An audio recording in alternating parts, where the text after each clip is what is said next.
السلام عليكم. فعل لقيته موجود في الخط المصري القديم، شدني. هو فعل بسيط بالنسبة لي وبالنسبة لك. في الأول بالنسبة لي أنا في الأول كان عادي جدا، يعني فعل ذهب. يا عم معنى ذهب احنا عارفينه، ذهب أي انتقل من مكان إلى مكان. بس لكن شفت العجب في الخط المصري القديم ولقيت الموضوع مطابق أيضا في كتاب الله. يعني الخط المصري القديم بالمعاني اللي فيه بيتفق اتفاق كامل مع ما أتى في كتاب الله من كلمات أو أفعال، وهي الكلمات عبارة عن أفعال أصلا. طيب إيه الكلمة دي؟ قلت لك إيه الفعل ده؟ ذهب. تعالوا نشوف في الخط المصري القديم ذهب معناها إيه، وهل المعنى ده مطابق فعلا في القرآن الكريم؟ طيب بص يا سيدي، ذهب في الخط المصري القديم تنطق بنفس المنطق، وهو في الحالتين، في حالة المعنيين. لها معنيين في الخط المصري القديم، كل معنى بيختلف تبع المخصص. قلنا المخصص ما يعبر عن الموقف اللي حدث فيه الفعل. تاني، المخصص هو الموقف أو الحدث اللي حدث فيه الفعل، اللي فعل فيه الفعل ده. نفس الكلام في القرآن الكريم. ذهب دي معناها بيختلف في كل مرة مع الموقف اللي أتى فيه فعل ذهب. طب تعالوا نشوف كده في الخط المصري القديم.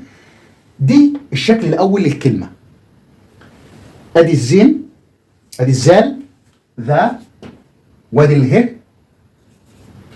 وادي الفتحة، وادي الباء، تبقى ذهب. طب ذهب يعني معناها إيه هنا؟ أو اذهب معناها ماسنجر. يعني إيه ماسنجر؟ موفد، مبعوث أو رسول. المجمل العام للكلمة دياتي معناها شخص أو شيء محمل أو مكلف بمهمة ما، أو محمل بشيء معين. ممكن يكون إنسان، ممكن يكون حيوان، ممكن يكون طائر. ده فعل مطلق، افهم دي كويس، فعل مطلق. ده المعنى الأول. ده المخصص بتاعه، مخصص للكلمة بيعبر عنها. هنا رجلين ماشيين وراهم علامة الشرطة الرئيسية دي بتقول لك إن معنى دي إن هم الرجلين دول فيهم خصوصية. طيب هنا الكلمة الثانية برضو ذهب، أدي الزال، وادي الهاء، وادي الباء. أمال فين طائر العقاب هنا؟ هنا المصري القديم ساعات بيشيل وساعات بيحط، بس المنطق واحد وهو عارف كده. فهنا ممكن أحط طائر العقاب أو ما أحطوش عادي جدا، وبرضو اسمها ذهب. هنا معاك هنا طائر الزرزور، ده المخصص. ايه طائر الزرزور؟ ده بيعبر عن السوء دايما في الخط المصري القديم، واحنا عارفين كده، قلت لك دايما باستمرار ان طائر الزرزور بيعبر عن السوء او ان الشيء وحش. ايه معناها في الخط المصري القديم؟ معناها فعل غير حسن يمكن ان يؤدي الى تشويه سمعه. فعل غير حسن يمكن ان يؤدي الى تشويه سمعه. تعال ناخد المعنيين دول ونروح لكتاب الله ونشوف مواضع الذهاب، سواء فعل امر أو فعل مضارع أو فعل ماضي. نشوف الأماكن دي، هل المعنى ده مطابق فعلا ولا لا؟ بسرعة كده في عجالة.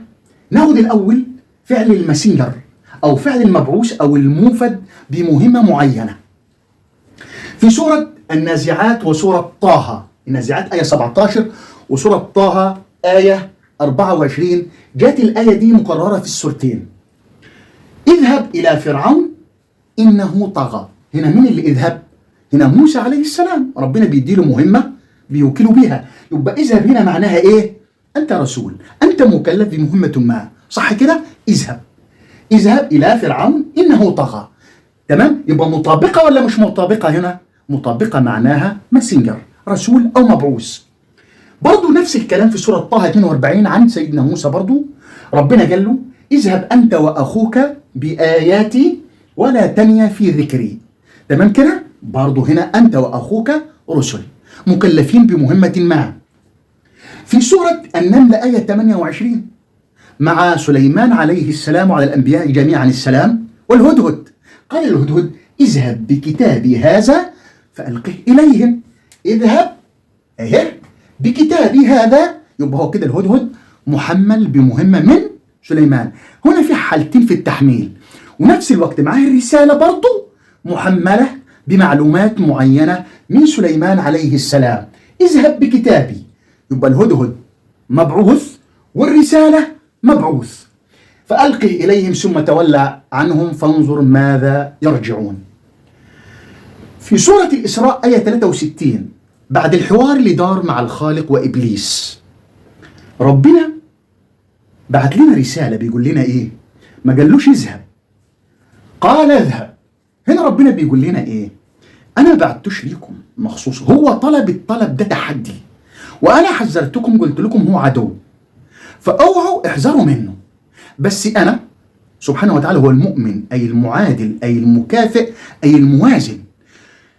عبد من عبادي طلب شيء معين، هخليك تاخد القدرة بتاعتك، هديك تاخد الإمكانيات بتاعتك طالما أنت طلبت التحدي. بس في نفس الوقت أنا معايا الإمكانيات برضو اللي هي تلغي الأمر بتاعك ده، وهنشوف. فبعد إبليس أطلق إبليس أو تركه يذهب.